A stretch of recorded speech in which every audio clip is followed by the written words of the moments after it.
A Giants podcast for Giants fans by Giants fans. It's Shaun Morash and Paul Dottino. Down the sideline, into the end zone.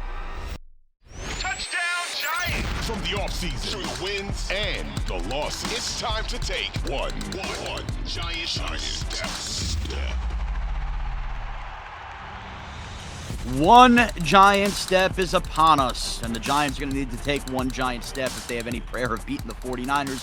It's a short turnaround game week here on One Giant Step, a Wednesday taping with a Thursday night game ahead of us. The Giants' first actual Amazon Thursday night game. Remember, last year they played on Thanksgiving, so we get the Herb Street Michaels experience watching at home. I'm Shaun Morash, your host, joined by guest Pat Leonard, New York Daily News, Talking Ball Podcast. Pat, hello. Happy short game week.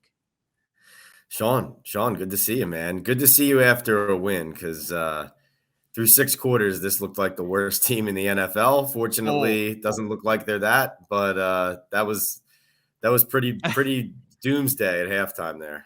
Yeah, not going to lie to you, Pat. I was, call me a fraud all you want, I was throwing in the white towel on the season at halftime. Thought, I mean, if you can't compete with the Arizona Cardinals, how could you? I wanted to be wrong. Thankfully, I was. And I had quite the experience, as many Giant fans did, in watching Daniel Jones just finally realize you have to throw the ball deep. Change things with that Jalen Hyatt throw to start the second half. And just an absolute gutsy, thrilling win. I mean, I'm watching with my father, who's 62. My neighbor Dave is 62. And to think that we as Giant fans are watching that they've never even seen in their lifetime, a comeback of 21 points, the last of which happened in 1949, is pretty incredible. So, yeah, it's the Cardinals. They stink, but I'm not going to throw cold water. A comeback is still a comeback, and that takes guts. And the Giants doing that, by the way, with Josh Azudu at left tackle, Marcus McKeithen at right guard, was still something special. Now, it doesn't erase what happened in the first half, but I did want to quickly touch on, kind of the art of that comeback, Pat. A lot has been made about the play calling and kind of the wink, what has happened here with Kafka and with Dable. I believe Kafka was literally the one feeding the plays to Daniel Jones? Sure. But something changed there where Brian Dable was even more heavily involved than usual in telling Kafka what needed to happen. Wouldn't you agree? Yeah, completely agree. In fact, I didn't know until about an hour after the game that people on Twitter and people watching on TV were noticing it too. Oh, yeah. But I spent the entire second half in the stadium with my binoculars on Brian Dable practically, because live he was as animated with the play sheet as I've ever seen him. And he says, I always have the play sheet on him. Yeah, he has it with him, but he's not looking at it and reading out plays to somebody in the headset all the time and covering his mouth with it and marching up and down the field. Not to mention that the Giants offense suddenly started to look like the Buffalo Bills with Josh Allen out of nowhere. I don't think that's a coincidence. And frankly, I think Daniel Jones, it was a smart and coy way of answering the question, right? Like, who gives you the play calls? And he says, well, I always get them from Kafka. So he's not saying that Kafka was calling the plays. He's just saying he was telling him the plays. Not to say Mike wouldn't be able to handle it, but we're just going on what we saw, right? Sure. And what I saw is Brian Dable with his season on the line, taking a little bit more control. Yeah, and that's exactly it. I don't think that this has to be some kind of controversy or it's an indictment that suddenly Mike Kafka can't call plays and he's the reason the Giants were stifling. Brian Dable was a head coach, and as a head coach, when things are sinking, you need to take total control of the ship to make sure it doesn't sink. And if that's what he did, that's fine. He's got an offensive mind. It's not like a defensive-minded head coach that went in there and they collaborated, and that's totally fine. But here is the real question. The offensive line is obviously going against a much weaker pass rush. I mean, they go from the Cowboys to go, against the Arizona Cardinals. So while you have to give Azudu and even McKeithen thrown in there, which felt like from a fan's point of view, seemingly out of nowhere, and even Evan Neal, who took a couple bad penalties, we understand that that's going to be the worst pass rush they see. Can the Giants operate an offense like that versus any other defensive front in the Arizona Cardinals with what they have up front on the offensive line? I think that's the biggest tease right now, Pat. Yeah, I think until they prove they can, the answer is they can't.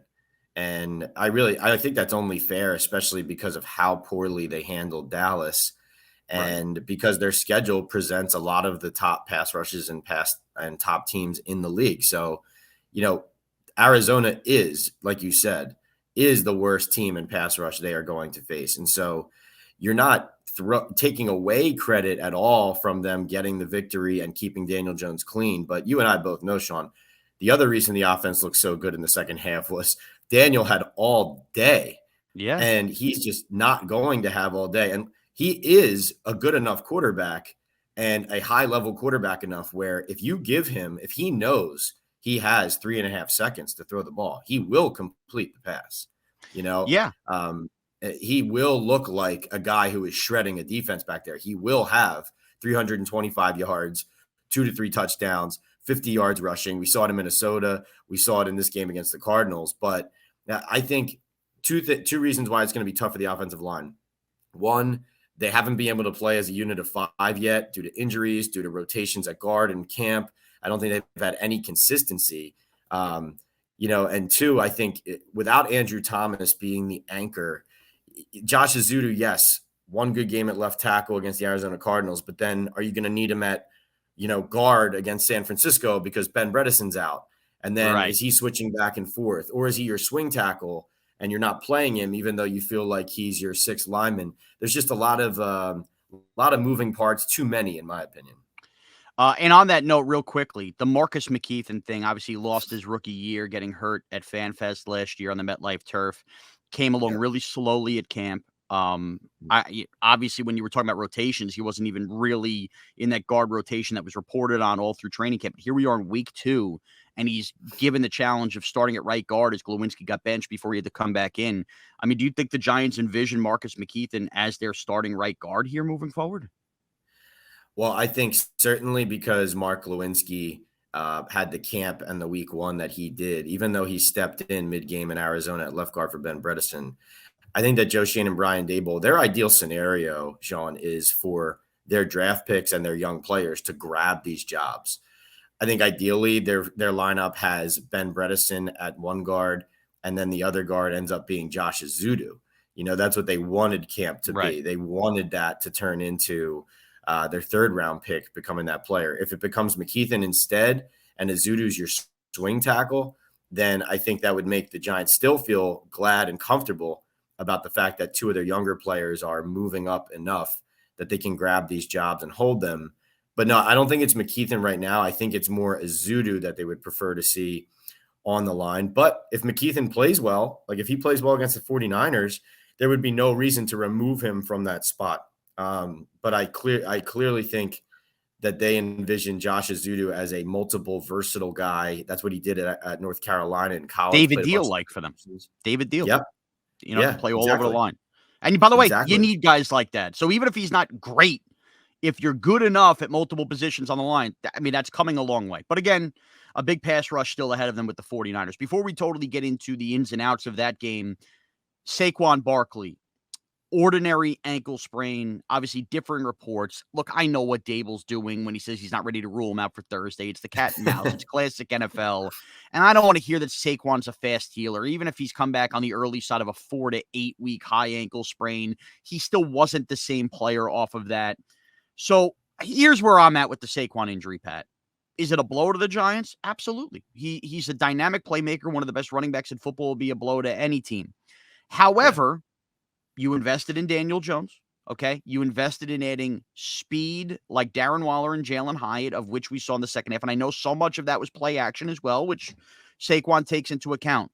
This team better be at a point offensively where, while the loss of Saquon absolutely hurts, it shouldn't devastate them. And granted, I wasn't expecting to beat the 49ers anyway, and we'll get to that in a second. But if he's got to miss the Seattle game, and if it comes down to the Miami game, those are still really tough games. The reason you lose those games, in my opinion, in this point, if you weren't ready to give Saquon a long-term deal, can't be because Saquon Barkley isn't out there, Pat. That's really well put, Shaun, in the context of how they handled the contract and how they valued the player. I completely agree. I think that you hit on the Giants really did a lot of damage with play action. The reason is because the defense fears Barkley when he receives a handoff. And I don't know and can't say that play action would work the same way with another player faking that handoff, 49ers or whoever the opponent is. I do think if Wan'Dale Robinson plays in this game, which I've expected to happen, I think he would have played against Arizona if it weren't the short turnaround to San Fran, we'll see. He's still been limited throughout the week, but I think if he plays, I would actually look at a guy like him as somebody who could jump into the rotation along with Matt Breida, Gary Brightwell, Eric Gray. He played some running back at Kentucky, and he's a player who, with the ball in his hands immediately with some space, could do some damage. Paris Campbell has been at the mesh point in a lot of practices, and Jalen Hyatt, even on jet sweeps, I think is something to watch for as well. So I think it's going to be a committee that the Giants are going to have to replace him with. And as far as the injury goes, you're absolutely right. I think everybody saw right through that with Brian Daboll kind of looking at him with their eyebrows up, saying, like, "Are you kidding me? That you're even trying this on us right now?" I do think Saquon is still closer to being out 3 games than he's closer to like maybe playing against the 49ers, right? An ordinary sprain, just for people who, if they don't understand, it doesn't mean it's not a severe sprain. It just means it's not a high ankle sprain, because high ankles can then be even more devastating than a sprain to your ankle in general. But I was there in the locker room, Shaun. Saquon coming out of the x-ray room, he really had the look of somebody who knew something was wrong, something was bad, and something was going to hinder him. And I do agree with you with this too. It's always this: Saquon can come back quickly, and we know he wants to play, but he has come back from these injuries too quickly multiple times and not been himself. And that's not going to help him trying to get the new contract if he does that. And it's not going to help the Giants either. So I think they really need to be careful with how they handle it. Yeah, no doubt about it. And look, if the season goes down the tubes because Barkley got hurt, then it wasn't meant to be, and this team just simply wasn't ready to compete. I am intrigued. I don't know if I call it excited. I'm very intrigued on what the offense can look like without him. And oh, by the way, in different coaching staffs and different offenses, I mean, the Giants found ways to run the ball behind even worse offensive lines with Wayne Gallman. So, if you have to change the way you scheme it up and, just this day and age in the NFL, you can't have a running back sink your season if he gets hurt. That is not the way the NFL is predicated. You have an offensive-minded head coach. You got to find a way. You got to find a way. And to your point, in the second half against the Arizona Cardinals, Daniel Jones looked like the quarterback you paid him to be. Yeah. Right. And the passing game was there. Darren Waller. It was funny. After the game, I did like a live Q&A on YouTube, and one fan said, "When's Waller going to have a breakout game?" And I said, well, he had a really good game here. I mean, that whole second half, when they were, stretching the Cardinals to the outside, they would always kind of come back to Waller up the seam in the middle, off play action, kind of moving to the right, moving to the left. And he had some big chunk gains. I think he had 4 of his 6 catches went for first downs. And so he leads all tight ends in receiving yards through 2 games in the NFL. Yeah. And they haven't even scratched the surface of what's going to be, not to mention, and this, if you're a Giants fan, this is what you should be. The biggest positive coming out of that game, other than the win and Daniel Jones's play, might be that Waller isn't on the injury report this week. That was a big concern early season going into week 2. He didn't even have a full practice before the Cardinals game. And now he's not even on the injury report. Now, knock on wood. But if he's healthy and Hyatt's playing like this and they're giving him more snaps and Daniel Jones has some confidence, and frankly, the fact that he came out of the Cowboys game and played healthy and physically and strong, I was concerned about his recovery as well. So those are all real positives. And to your point, reasons why the offense should not lose its explosiveness just because of a running back being out. And now we spin ahead to the 49er game here on Thursday Night Football. Obviously a short week. Also for the 49ers, who did give up 20 points to the Rams after killing the Steelers in week 1.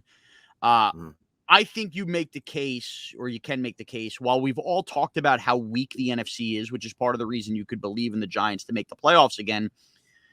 If you took the Chiefs out of it, who, remember, didn't have Chris Jones or Travis Kelce in that opener when they lost to the Lions, I think outside of the Chiefs, the Eagles, Cowboys, and 49ers actually might be the next 3 best teams in football. It's just such a separation in the NFC from those 3 to this. So, you're playing one of the 4 or 5 best teams in football here. Yep. Their major strength, or one of their major strengths, is up front on the defensive front, which is going against a considerable weakness for the New York Giants. We could get to the Giants defense in a second and how Kyle Shanahan is so good at these chess matches, and the Giants defense, clearly something is broken there. But My fear here, Pat, if you want to believe that this game is competitive, is that it does look a lot like the early goings of the Cowboy game where they cannot function at all offensively because they can't protect, and Daniel Jones has half a second to get rid of the ball. Do you think there is any scheme, any way to avoid this for the Giants to have this offense at least be able to function? Well, unfortunately, as much as we just talked about how they should push the ball down the field because they have these weapons and they showed they could do it, the way to handle the pass rush of the Niners is to run the ball. And so it's to do it creatively. One issue I saw in the Cowboys game was that a lot of the creative runs, the ways that they were using Daniel Jones, whether it looks like an option, quarterback sweeps, misdirections, RPOs, that's all on tape from last year now. And you saw the Cowboys blew up a couple plays that they clearly had studied on the tape from last season and saw coming. So it doesn't just take a running game. It's going to take Brian Daboll and Mike Kafka being in the lab and figuring out ways to catch the 49ers off guard in the running game as well. But Shaun, it really comes down to the situation of the game. So starting fast is such an old cliche and something the Giants have said all week that they haven't done yet. But this is just a game you can't fall behind in. If the 49ers take an early lead, everything flows towards how they want to run the game and operate.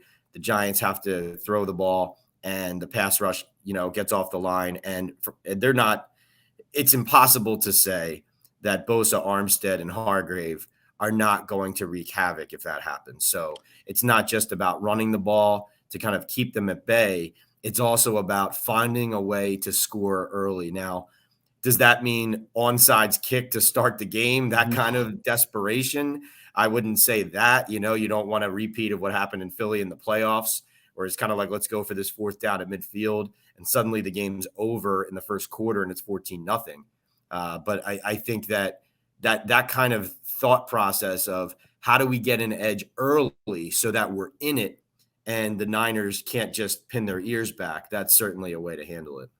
Yeah, I think you're going to see some kind of deep shot, even if you're open for pass interference to high it early. I think they're going to try to throw it up on that first drive and just hope that they've softened everything with the Niners. Or now, whether that works or not, I don't know. That's kind of where I think this might go. Now, quickly defensively, Pat, they were utter mess until basically halfway through the third quarter.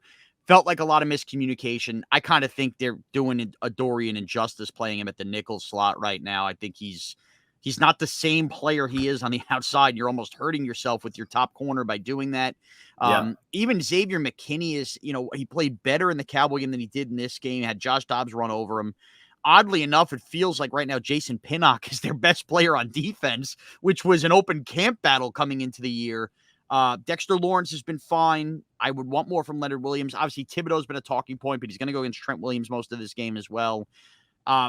This defense can't go give up 31 points to Brock Purdy and company. And I know Christian McCaffrey is going to be a matchup nightmare if they're attacking Micah McFadden and such. I don't know what the answer is. It feels like a mess. I gave the defense a pass in week 1. That was unacceptable garbage in week 2, Pat. Yeah, and let's face it, the Cowboys take out the interception return for a touchdown. Cowboys scored 33 points on the Giants defense. The Cardinals scored 28 points on the Cowboys defense or on the Giants defense. And the 49ers scored 30 points in each of their first 2 games against the Steelers and the Rams. It doesn't look good. And I'm glad you brought up the defense because as much as the offense needs to be the talking point for so many reasons, Jones, Barkley, the play calling, Brian Daboll, this defense is my biggest concern, Shaun. And it's not just because of the points being allowed, and it's not just because of the players you mentioned, all of whom need to step up. It's because I see basic fundamental qualities of a good defense not on the field yet. Good tackling, fundamentally sound, hard to play against, tough at the goal line. And not to question people's toughness, but when you look at Kevontae Turpin's touchdown run at the end of the Dallas game, when you look at Josh Dobbs running through Xavier McKinney at the goal line, now, granted, he was trying to get the ball because they wanted to force turnovers, but you look at that play. You look at James Conner's touchdown run early in the Cardinals game. No resistance. None. And if I'm a Giant right now, if I'm Bobby Okereke, if I'm Xavier McKinney, if I'm Leonard Williams, all these guys, I am disgusted with what I have put on tape through 2 games. And I think that it's not just about, like, listen, they can lose this game by 10, but as a Giants fan, you want to feel like the Giants belonged on the field for 4 quarters.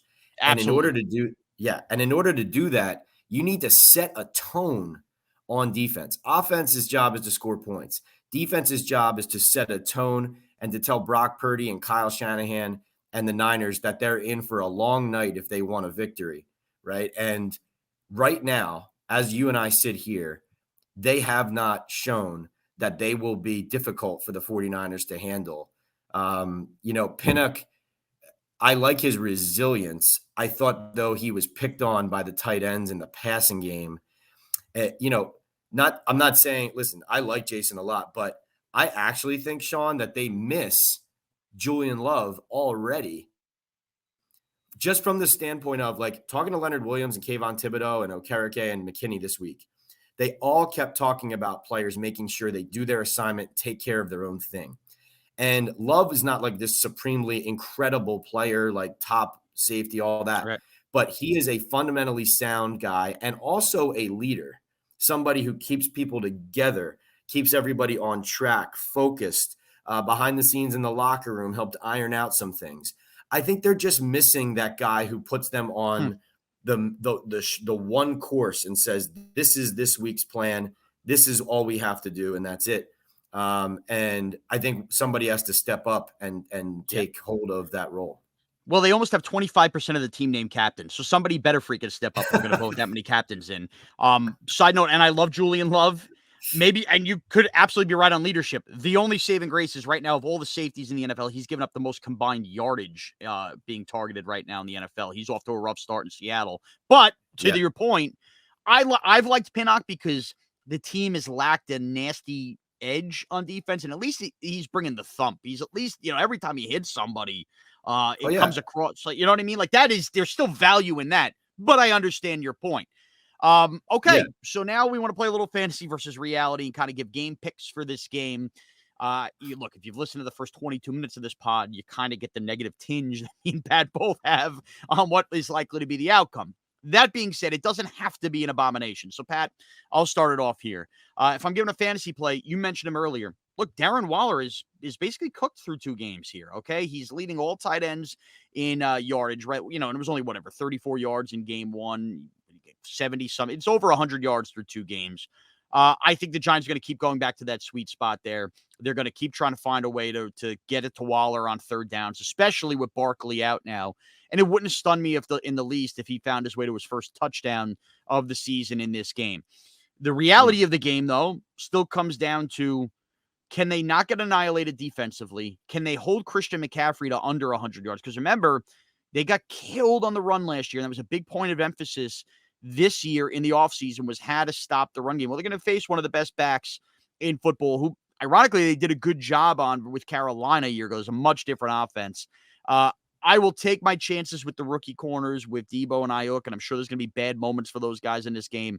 Don't let Christian McCaffrey just tear up time of possession and ruin you in this game. And I think it's a big reality point that needs to be said. My pick for this game, it's going to be, I think, a bad one. Okay, I think the Niners are going to drop 34. I think we're going to be questioning the defense. And I think the Giants only muster 16 to 17 points. Give me 34-17. They find their way to 2 touchdowns. The Niners cover the number. We're going to be very distraught, very upset Friday. We'll take a deep breath, and we will find a way to be positive again before 2 weeks from now when they play the Seattle Seahawks on Monday night, Pat. You're absolutely right about the run defense. They've given up 5 rushing touchdowns through 2 weeks. That's the 2nd worst in the league. The Houston Texans, only team worse with 6. They're giving up 4.6 yards per carry. That's 8th worst in the NFL.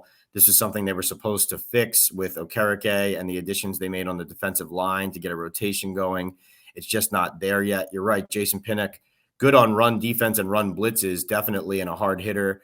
But I don't think I was not confident in the Giants' ability to get to the ball quickly enough, even in Arizona. And I know Kyle Shanahan is excellent at scheming guys open into space. So I see guys like Debo Samuel, George Kittle, Christian McCaffrey receiving the ball on, let's say, the opposite side of the field with Giants defenders chasing him and not even prepared to make a tackle until it was 20 yards downfield. The Giants do typically step up and become this team that never says die, and they're resilient and they fight to the end. And these tend to be the games where everyone counts them out, where they put up a fight and in the fourth quarter it's close and everyone who put their money on the 49ers on Monday starts sweating. I do, though, agree with you that San Francisco covers here.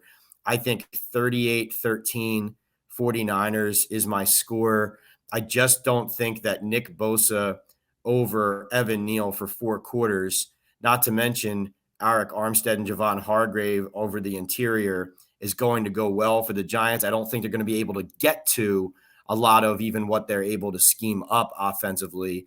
I think Daniel Jones is going to pine for the desert in Arizona, and I think the Giants are going to go home desperately needing a win and a feel-good game against the Seattle Seahawks in Week 4, probably without Saquon Barkley as well, to feel good about their season. And there you have it, boy. Giants do something they haven't done since 1949, and me and Pat basically just tell you this sucks. Get ready for Thursday night. It's going to feel like a funeral. Okay, for me, Thursday night, download the BetQL app. I will be chatting it up, giving you my best bets and kind of giving you my game thoughts in real time. It's part of the Audacy family. The BetQL app, download that. I will be inside of that on Thursday. I will be back with you Friday morning on One Giant Step. Quick game recap. I'm sure I'm going to be in a nasty, nasty mood. Hopefully I'm not. But download and subscribe to One Giant Step everywhere podcasts are available. Pat, Leonard. Pat, where can everybody catch your work? Yeah, so New York Daily News website, Talking Ball with Pat Leonard's on Apple, Spotify, wherever you get your podcast.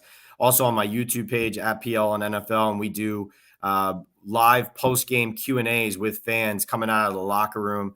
So after the Giants play the 49ers, I know it's going to be late on the East Coast, but we've had a lot of good conversations, and I kind of bring everything I'm seeing in the locker room, talking to Brian Daboll and the players, right to the fans after these games. So, that's been a lot of fun so far, and check it out this week after Thursday Night Football. All right. Thanks to our producer, James. Thanks to all our listeners for taking One Giant Step with us. Pat, hopefully we'll catch up next week, man. Enjoy San Francisco. Enjoy the flight home, all right? Yeah, look forward to it. Thanks, Shaun. All right. Thank you for everybody for downloading, subscribing. Everywhere podcasts are available and free on the Audacy app. Let's go, Big Blue. Thanks for watching this video. If you've enjoyed this video, please don't forget to give it a thumbs up and subscribe to our channel for more content like this. If you want to see more of our videos, be sure to check out our playlist and let us know what you think in the comments below. Also, don't forget to follow us on social media to stay up to date on our latest updates. Links are all in the description. Thanks again for watching, and we'll see you in the next video. One Giant Step.